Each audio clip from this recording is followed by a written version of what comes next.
Hi there, good morning. It's Mark Wolynn, and I think it's day 26 today. Um, this week we've been looking at themes around coping with isolation, and today's day four with day four of looking at that. And the topic today is shame and guilt, and why have I come up with that? Why that in particular? Well, I think I'm trying to respond to what's happening out there, and also what's happening in here, and I think that. Well, it's a bit like, I learned that one of my friends in the order, his son is working in a COVID ward, COVID-19 ward, and he's only just qualified as a doctor, and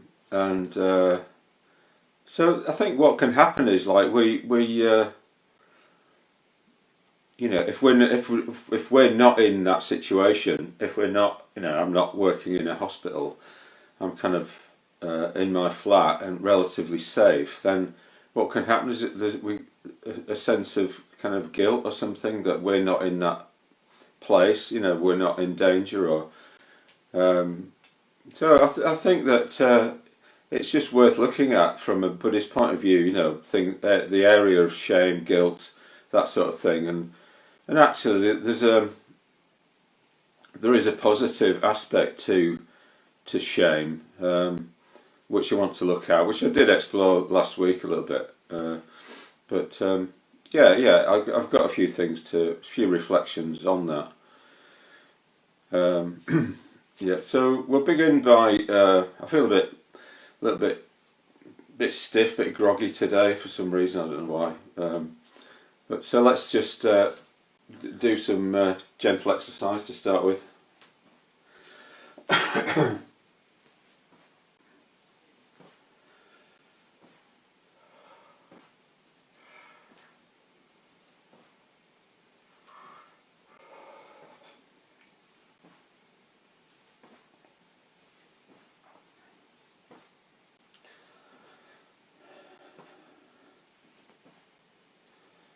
So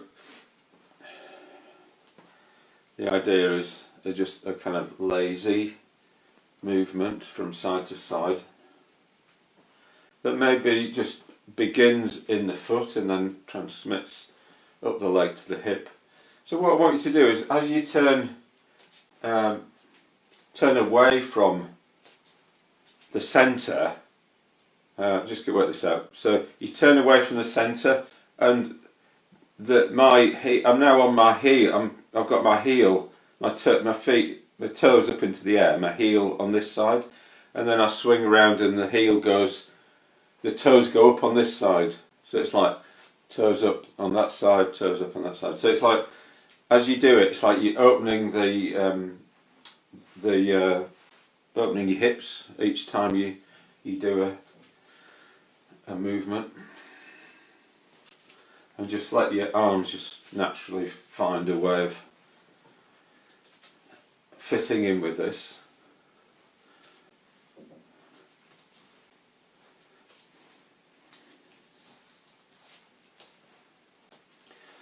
The main thing is just we do some movement, really.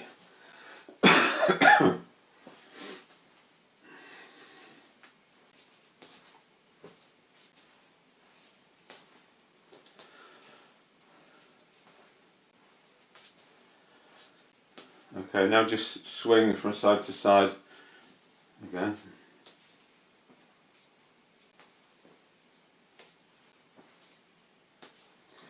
And just rotating your hips.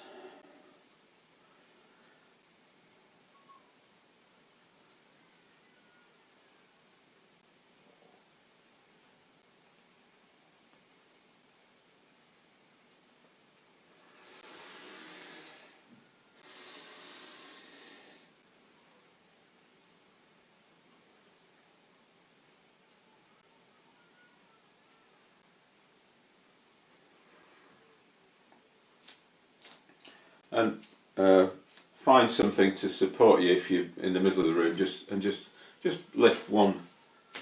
You're just supporting your leg on one side.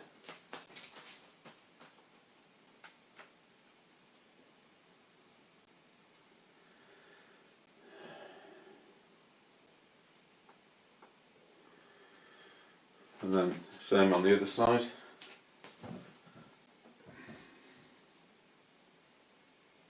Just stretching the front of your thigh.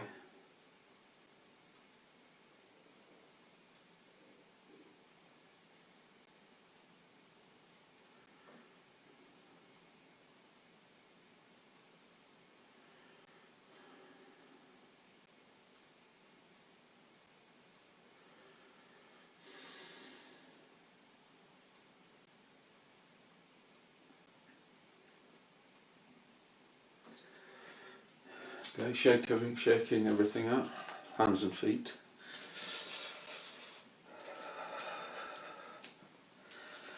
And rub your hands together, just give your hands a squeeze. Up your arms.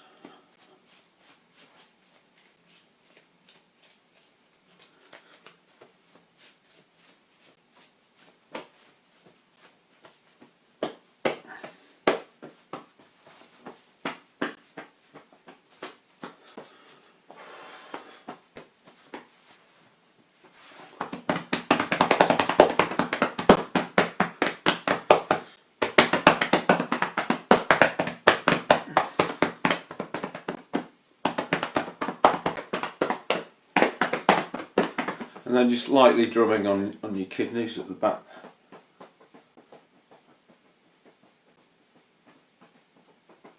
And then more heavily on your buttocks at the back there. And backs of your legs.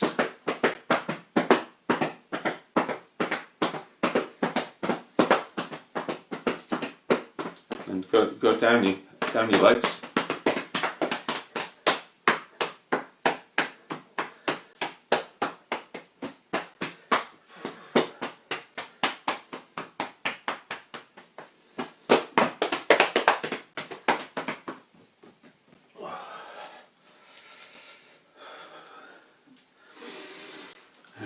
Okay, just a little bit of stimulation.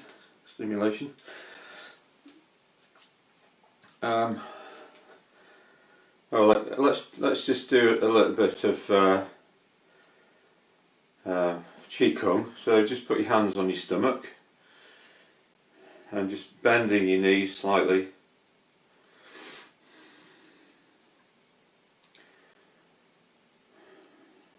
And allow your breath to calm down. And then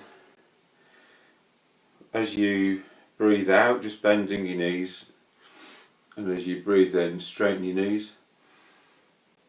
So it's like you're going down on the out breath and coming up on the in breath, down on the out breath. Just make it roughly this. It's not highly technical. So just make sure you're bending your knees, you're actually moving on the out breath and coming up on the in breath. And then just put your hands out the front. So on the in breath, just going to bring them up slowly to your chin, turn, and then take them down to your hips, and then up again. Just keeping mind and body together, so one's not ahead of the other.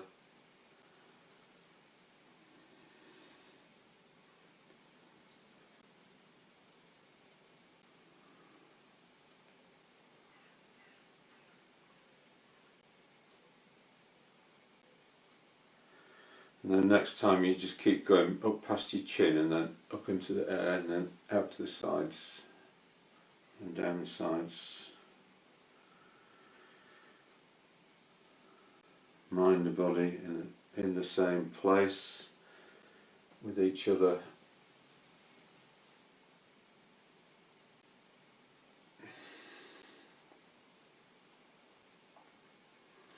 Okay, and then we're just going to do something using the imagination. So So I want you to just put your hands up in the air like this and just imagine that you're holding like a disc, and that disc is made out of some kind of magical substance that that's come from another galaxy, a bit like a positive healing kind of kryptonite or something like that. So it has a positive effect on you. So as you want me to do is just like imagine it's just gradually bringing that disc down, and then as it starts to touch your top of your head, you just imagine that it's bringing all sorts of qualities that you'd like to have. So maybe it's bringing confidence and clarity and eloquence. I'd like some of that eloquence.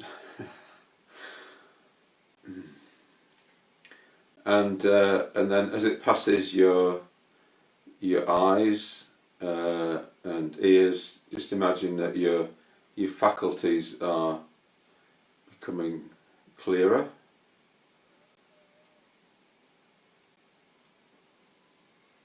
And it's easier to take things in, it's easier to receive the world. And then as it passes your throat area and neck area, just imagine that it's bringing a sense of calm to your voice.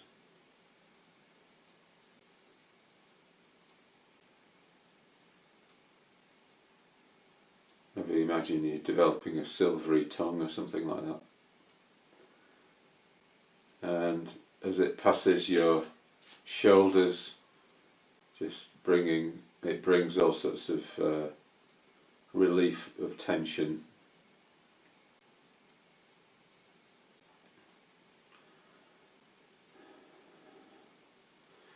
So this is an example of conditionality. The Buddha's central teaching that we do one thing and it has a certain effect. So if this is working for you, what you're doing is you're using your imagination, and it's actually having some sort of effect. And then as the disc passes your heart area, just imagine yourself becoming empathic towards yourself and towards others, in tune with your feelings.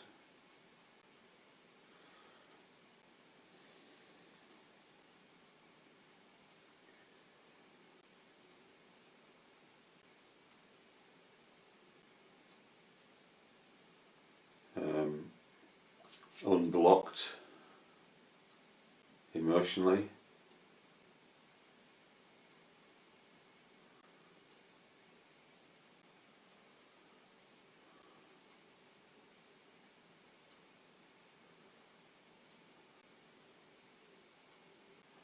And as it passes your solar plexus, just imagine that the energy in your body just starts to be really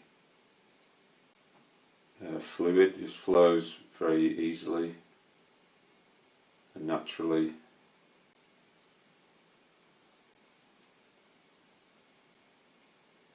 And as it passes your stomach, that you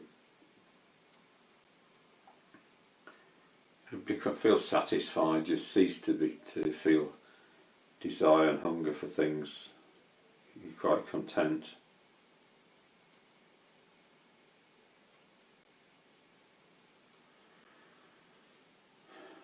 And as it passes your lower back and hips, just imagine that there's feeling of vitality comes into your lower body, and you can feel energy in your legs, in your lower back. It'll support you in meditation.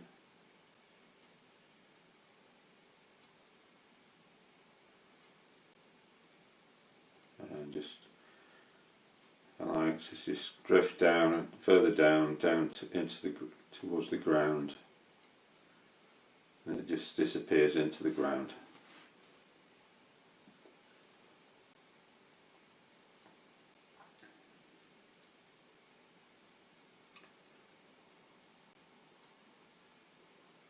And now just standing.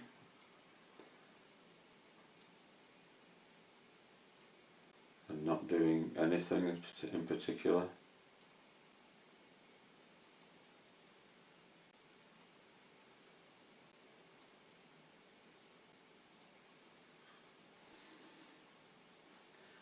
So the meditation that we're going to do today is one called just sitting.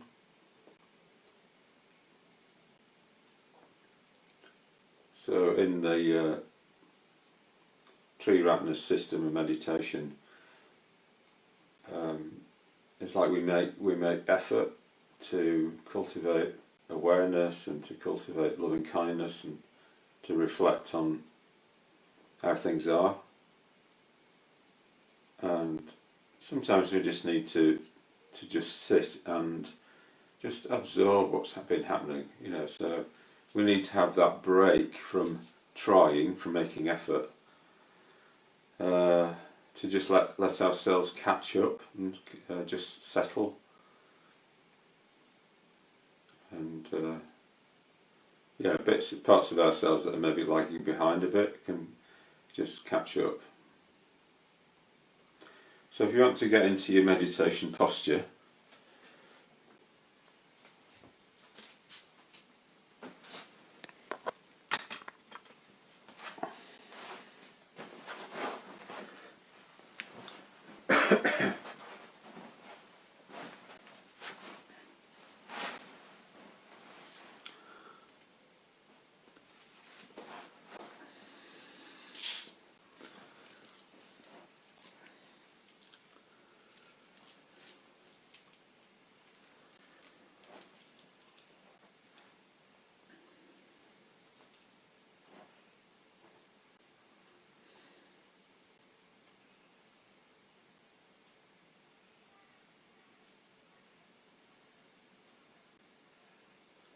and just feeling the contact of your body with whatever it is that you're sitting on.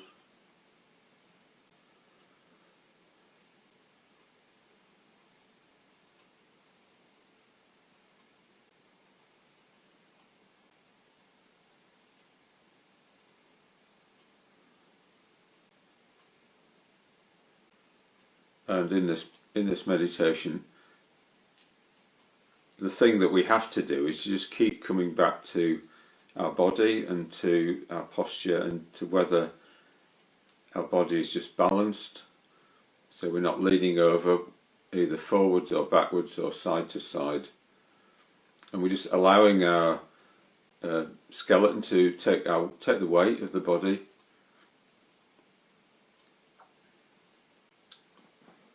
So we have to make some effort in the sense of like looking at the angle that our body's making, and also the effort to kind of get out of the way, so we're not involved with the body. The body's just supporting itself.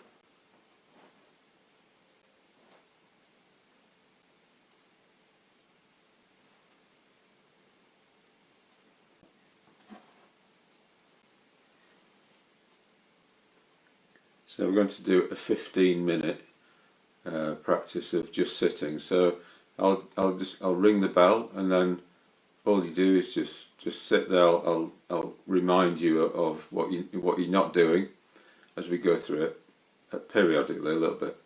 But the main thing is just this: not doing anything, inhibiting ourselves from actually doing anything, but just keep coming back to being aware of our experience.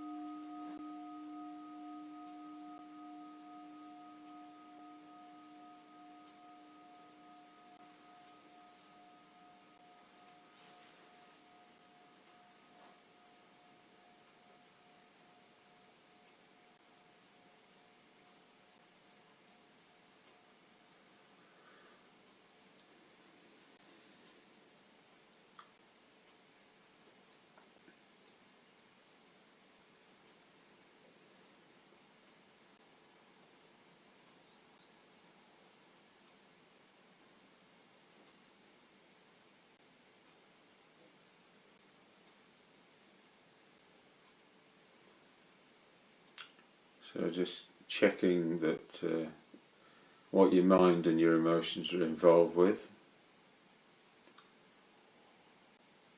and dropping in the idea that they shouldn't be involved in anything.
So just having a quite relaxed awareness.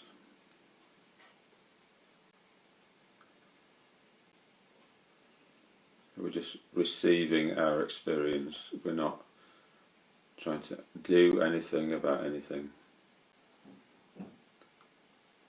If you feel a tendency or desire to do something, don't.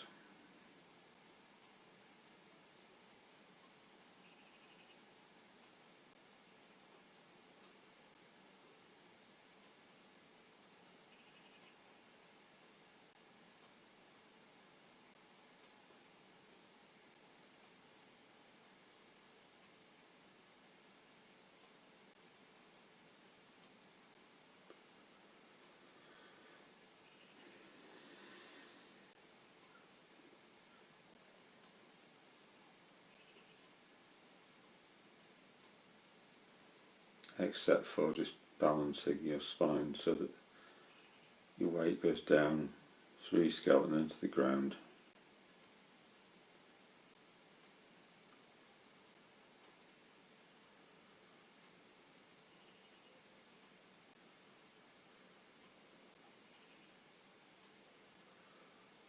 And just allowing any tension to naturally unfurl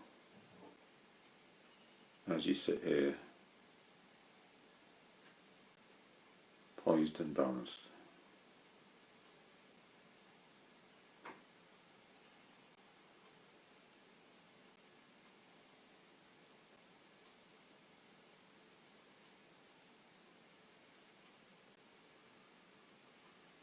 Just remembering all the effort that you've been making in meditation and in life, No use having a break from all that effort. Just catching up with yourself.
So bringing your meditation practice to a close in your own time.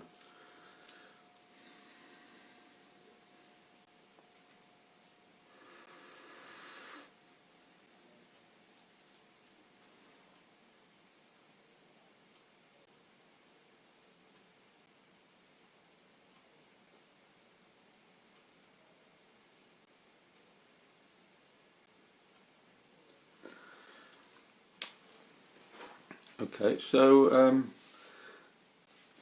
just going to review what we've done this week with the topic of coping with isolation and solitude. So on 3 days ago we looked at the Meggiya Sutta. So Meggiya was one of the Buddha's disciples, and he was attracted to going to meditate in this beautiful grove. But when he went there, it's like he just experienced chaos in his mind, and he went back to the Buddha and says, that was not very successful. That, what can I do? And the Buddha gave him a teaching about in a way the most important thing is that we're in a kind of relationship with people that we look up to and have something that we want to emulate in. That somebody's behaviour, somebody's has qualities that we admire, and then we want to be like those people. And therefore, that's why we practice. They're exemplifying something, so we practice because we want what we can see in them, and then that's the beginning of the process. And then through that, we make effort. We talk about the problems we have that come up when we're trying to emulate them, and then we deepen everything in meditation, and ultimately we're trying to become wise, really. So that was 3 days ago, and then 2 days ago we looked at things like the dark night of the soul, and just kind of like difficulties that can arise. When we're just out of our comfort zone, and we're everything just is unfamiliar, and so I kind of went into the Buddha's teaching on fear, how to deal with fear, and his basic message was that when you experience fear and dread, when that came up, you didn't stop what you're doing, you carried on doing what you were doing, and and in a way that was his antidote. The fear will go away if we just carry on doing what we're doing. So fear fades with repetition. Fear fades with devotion. So if we're kind of accessing bigger ideas, basically, from other sources, other people, from archetypal images and imagination, then that helps. Fear fades through acting. And then yesterday we looked at the whole idea of organisation, and how so kind of planning an organisation. So planning an organisation as a tool to support our moving forward. Something along those lines. I can't quite remember what it was yesterday.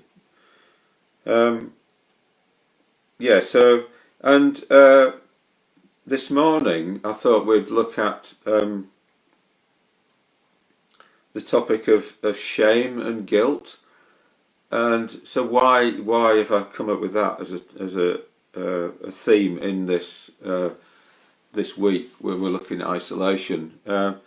Well, it's partly through my own experience, and helpful things that people have said to me about shame,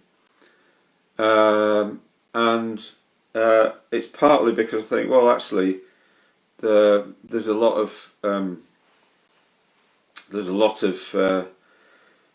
there's a split going on, really, in a way, between the people who are kind of feeling quite safe because we're self-isolating and we're following all the instructions and everything like that. And then there's all the people who don't have a choice, about that. So, NHS workers, workers in other health services around the world, poor people who live in slums, don't have a choice about, like, it's not, they can't isolate. They don't even have the health services to deal with what happens. So, and it's a bit like when the Holocaust happened, that survivors felt a sense of shame, and that they weren't, they were saved and others weren't. So yeah, I just want to kind of look at that a little bit. I'm just doing. I mean, I'm just going to try and speak from my own experience, and I'm not any sort of authority on trauma or anything like that. So basically, the first thing I did a physics degree in Manchester University in 1970s, and this is something called a potential well. So in a potential well, when you have something here, so for instance, so wherever something is, it will always go down. It'll go down into the bottom and then come up the other side, and then it'll go back and down. So it'll tend to want to go towards the middle there, right? Okay, that's a potential well. Now, I don't know what this is. It's like a potential hill. So in a way, a lot of what happens to us in life is a bit like this, and so we can be in the middle. We can be in the middle here, but if we're slightly to one side, what will tend to happen, we'll kind of tend to go more to that side and kind of go down that side. So for instance, if we're feeling a bit tired, then we'll kind of think, oh, I'll just watch some telly, and so we'll sit and watch telly, and then it won't be that, it'll just be passive, and then we'll start to feel a bit more tired, and we'll just kind of we'll just end up kind of slumping, Or we can go the other extreme. If we're a bit energized and kind of we're a bit wired, really, then we can tend to want to do more. So we kind of, oh, I need to work, I need to get back to work, I need to finish that project, so we kind of go the other direction into more and more and more activity. So that our tendency is to not be in the middle, so the middle is the point of balance and kind of health and intelligence and all that. And so we tend to, once there's some imbalance, we tend to go out of balance. We fall off, we fall over, so we can go towards being really lazy, or we can go towards being completely overworked and overoccupied, and it's hard for us to come into the middle and have a balance where we're doing enough, but we're not doing too much. We're relaxed, but we're active and achieving things.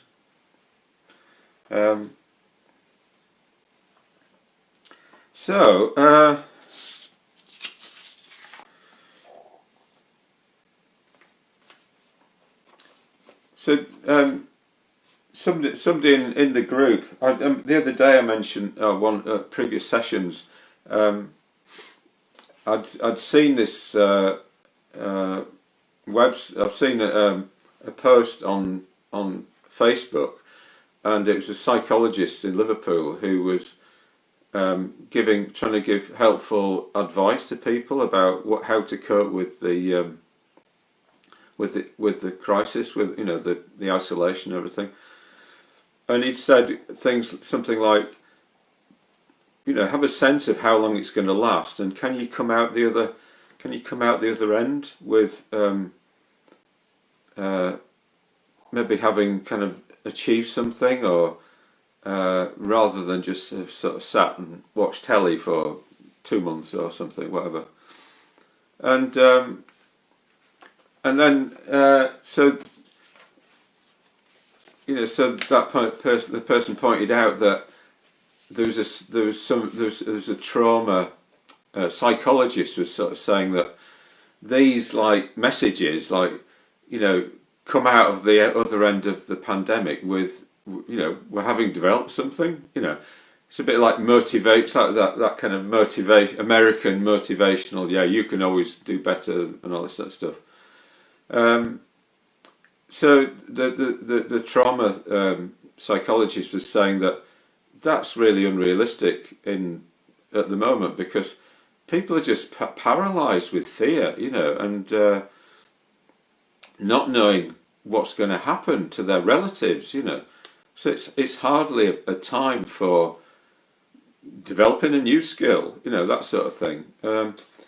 And yeah, so I completely agree with that. Yeah, and I think what I was pointing to is that it's almost like coming out of the other end, having developed something a bit more holistically.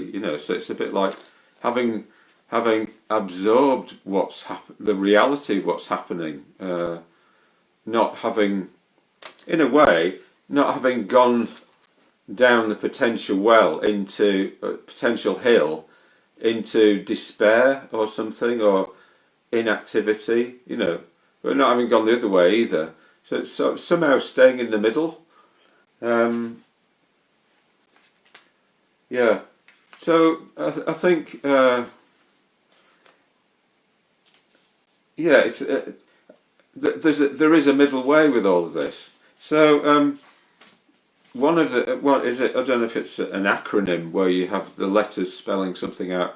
So an acronym for a certain type of shame is I should have already mastered everything. So it's like what can happen is, like, when we we feel so for instance, I'll give you an example. So I have certain kind of strengths and certain kind of weaknesses, and one of the weaknesses I have is, so I did a talk once on the 4 foundations of mindfulness, and I had this kind of diagram. This is at the Padmaloka Retreat Centre to a load of order members, and I made this diagram that was like illustrating the whole thing out of bits of doweling and all sorts. And I got the feedback at the end. Somebody said, I included a little bit of a discussion of cognitive behavioural therapy, CBT, and somebody said that was the best description of CBT I've ever heard, right? And then I had 2 people come up also who I respected, who said, just a word in your ear, eloquence. So both are true in a way. So I do stumble over my words sometimes, and it's like I might have a clear idea, a relatively clear idea about big concepts and things like that, and then I can't work out whether to use in or with, or what the little words I'm supposed to use. So I'm stumbling again. Now, so what can tend to happen is, like, I'll have shame around that. So I should have already mastered everything. So there's something about my psyche that just it works in a particular way, and I think quite slowly, and it's taken many years to evolve the ideas. So, and other people might think quite quickly, and they're very eloquent. So, what do I do about that shame? What do I? Is it? Should I worry about it, or what?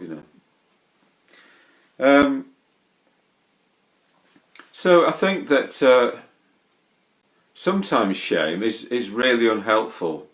So if it's the sort that just makes you want to stop doing anything. So if that shame was to make me sort of think, I need to give up, really, because it's really embarrassing to keep looking at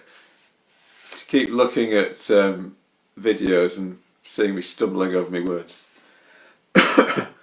But that's obviously there's some sort of ego thing in there, right?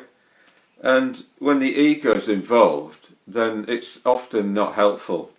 So in the Buddhist tradition, you have what are called the 51 mental events. So there's different systems, but one of them has the 51 mental events, and it's like these are the so the Buddhists at a certain point just started analysing everything, and well, what are all the different mental states you can have, and they came up with like 51, and some of them, it came up with ones that are always helpful. So like loving kindness would be something like that, and ones that are always unhelpful, and others that are sometimes helpful and sometimes unhelpful. So in terms of unhelpful mental states, right?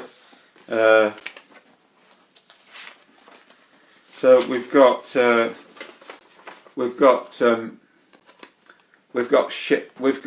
with this potential hill, we've got shame in this negative sense, which is like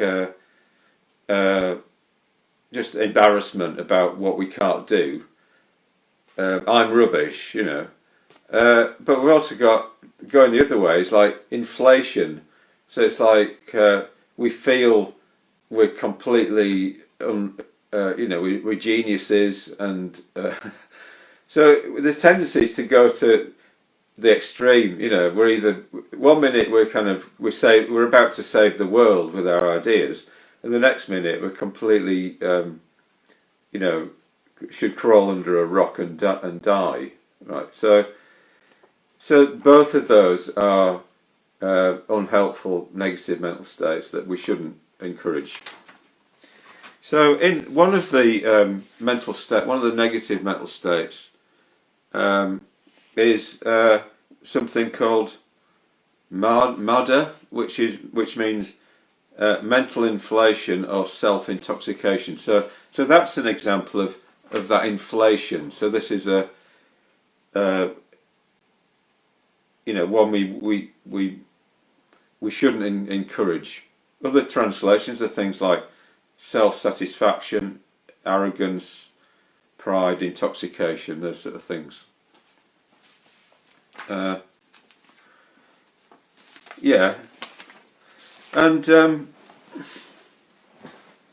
so I just want to say a little bit about my experience of trauma. So hopefully I'll keep all this tied together. No, hang on. Before that, I say that, I want to talk about the positive aspect of shame. So shame when it's in the middle there, when you're holding the middle ground up here. So shame that's like that is where you are aware of things that you've actually done that that are going to lead to suffering for yourself and others. So for instance, I remember riding down the road on my bike into work, and I was in a real rush, and there's a family. I'm going down the bike lane. There's a bike lane all the way in to Manchester University, and I thought, oh, there's people often in the bike lane going through Curry Mile. I'll go on the road, and there was a family crossing the road, and I was just impatient with them, and I said something, and then afterwards I thought that was really bad to do that. I'm a Buddhist, but anyway, it was just like inconsiderate, So it was, I then confessed that in my Buddhist chapter, and if I'd then had any contact with those people, I would then have gone try and apologise to them. So it's like putting it all right. So that sense of shame is something called kaukrtya or kaukrtya. And it's a positive mental state. It's like the world is protected by the fact that we feel shame when we've done something wrong, because we're going to not want to do the same thing again, if possible. So yeah.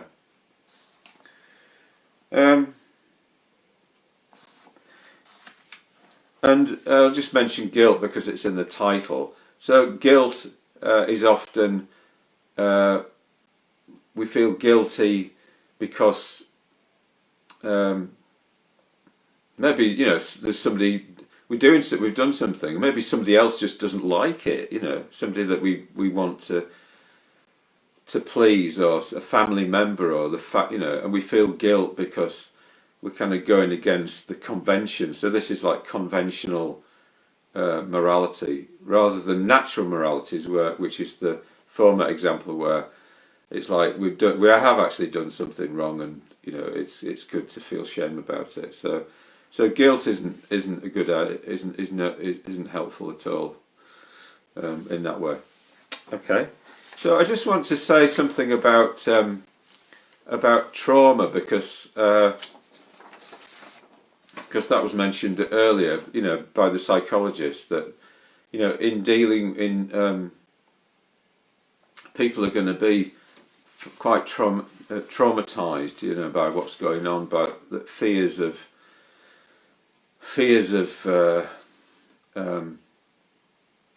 what might happen to themselves, to their friends, to their family, and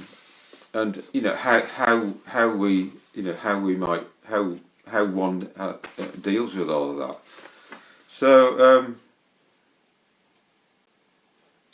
I've just looked on a website. What is trauma? And it says trauma is a response to a deeply distressing or disturbing event that overwhelms an individual's ability to cope, causes feelings of helplessness, diminishes their sense of self and their ability to feel the full range of emotions and experiences. And emotional signs include sadness, anger, denial, fear, shame, and it may lead to nightmares, insomnia, difficulty with relationships, emotional outbursts. And there are physical symptoms like nausea, dizziness, altered sleep patterns, changes in appetite, headaches and stomach problems. And psychological disorders may include post-traumatic stress disorder, depression, anxiety, dissociative disorders and substance abuse. So I've been exploring in my own kind of work on myself some of the trauma that's happened in my family of origin. So basically, what happened was that, and I think this is really pertinent to today, because we don't know what's going to happen to people, and it is a bit like wartime. We don't get a chance to say goodbye to people. They just get whisked away, and people are dying, and and in the First World War, you get a letter, that your son has died or whatever in combat. So in my family, my grandfather, who was on my father's side, was in the First World War, and he was in the whole thing. And then at the end of the war, I think he probably must have had shell shock, and he got married, and my father was born, but I don't know what I don't know the whys and wherefores, but in any case, what happened was that my grandma couldn't cope, so she she left. You know, she went away, and so my father was brought up by his grandparents, and then he went into war himself at aged 19, Second World War. You know, went out to India. He worked in RAF telecommunications, and then when the war ended, he was in convalescence because I think he got some sort of malaria or things like that. And then married my mother, and I was born in 1954. My twin brother, and his father lived around the corner from us. So, you know, we used to see him, and with his new wife. But when I was 4, basically, you know, my dad's dad committed suicide, and so I just kind of imagine what effect that had on my father. And at a certain point, he said, "I've never been happy since my dad died," and I think so. There's a family trauma there that's passed down from you know, the First World War to my father's mother leaving, to my father's father committing suicide, to me in a way, because I think as I grew up, I felt very conscious of not wanting to like rock the boat or upset my dad, or you know, because he'd had so much, and it was all kind of under the surface, and in a way it was kind of invisible, but it meant that I felt a bit held and felt a bit unable to be that free emotionally. So I'd picked up the family trauma and was kind of running with it, and it was affecting me. So a year or so ago, somebody passed me this book called "It Didn't Start With You" by Mark Wolynn. How inherited family trauma shapes who we are and how we end the cycle. And so I just mentioned this because, and it, you know, in the Wikipedia, in the What Is Trauma website, it says that maybe about like 30% of people have experienced trauma in some sort of way, you know, and we are going to be facing that a lot more. So I just thought I'd share some resources like that may be helpful. And in my own kind of work with this, well, what that book says, and I've got the audio, but I really recommend it. What the book says basically is that there's evidence that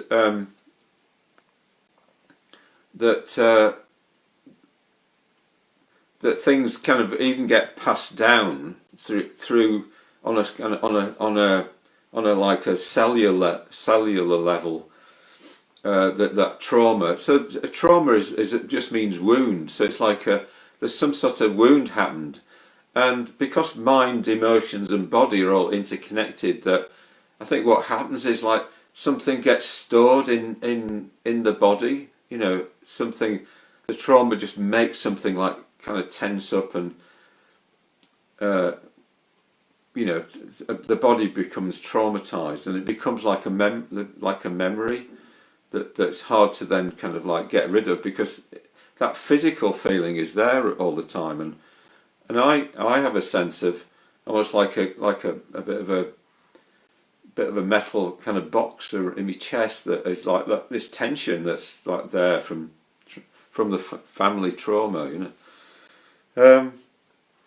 But what you're encouraged to do is to try and speak to that. So for instance, it's been really helpful to look back into my family history, and to like print out a load of photographs of people, and as I've done that, I've started to see what the you know, I see more fully, you know, more clearly, actually all the positives and the positives and the negatives, all of that. So I'm coming into a much kind of warmer relationship with all those people in my family that maybe before they were all a bit alien, and I printing out, like, I was brought up in Hull, well, up until I was 6, then we moved to York, and so printing out photographs of Hull in the 1950s and 1960s, and just kind of having a sense of trying to wish me grandfather well, in his life, and say, actually, so the title of the book is "It Didn't Start With You." So it's like trying to say, well, actually, this trauma started not with me but with you, and that I really empathise with what happened, and I need to kind of like, I need to become whole myself, and not kind of just pass this on, to keep passing it on, really. So there's something, I think there's something about coming into in a way, like an ethical relationship with your trauma, with your shame. So it's like, when we're going down the potential hill up towards shame, and we're feeling really sorry for ourselves and all that sort of thing, we're being self-obsessed, and we're not really being considerate. So this word consideration has been really important to me recently. So it's like, I need to try and be considerate and try and be in the middle, so I'm not like just wallowing in difficulty and poor me and my family background and all that, because I had quite a kind of good upbringing, really. It was only the lack of emotional training that was the problem. Everything else was fine, so it's like becoming whole and becoming a contributor to society, not being too inflated with it all, but not going the other direction. And and I think there is a way of working with any kind of wound. A wound needs healing, doesn't it? But to heal it, you have to give it the right nourishment, and I think sometimes, just a gentle exploration of in a non-judgmental kind of exploration of what of the source of the trauma, and whether there's anything we can do about it. So so we need to not feel guilty because we're able to be in isolation during the pandemic, and that other people are having to go into work. That's really unhelpful to everybody. What we need to do is like, well, what can we do to help from our situation? We're helping by staying away from people. We're helping by doing what we can to support people who are going into work. So, let's get away from this beating ourselves up or kind of inflation. Just get into the middle, and be working with people and working with the reality of the situation. Okay, so I think I did all right there. I was slightly worried about getting that, but I think just coming from I'm in the middle there. It was all right. I didn't go to one extreme or another. So I'm not sure what we're going to do tomorrow, but if you've got any suggestions, put them in the comments box. Stuff to do with dealing with isolation, and I'll see you all tomorrow. Thank you.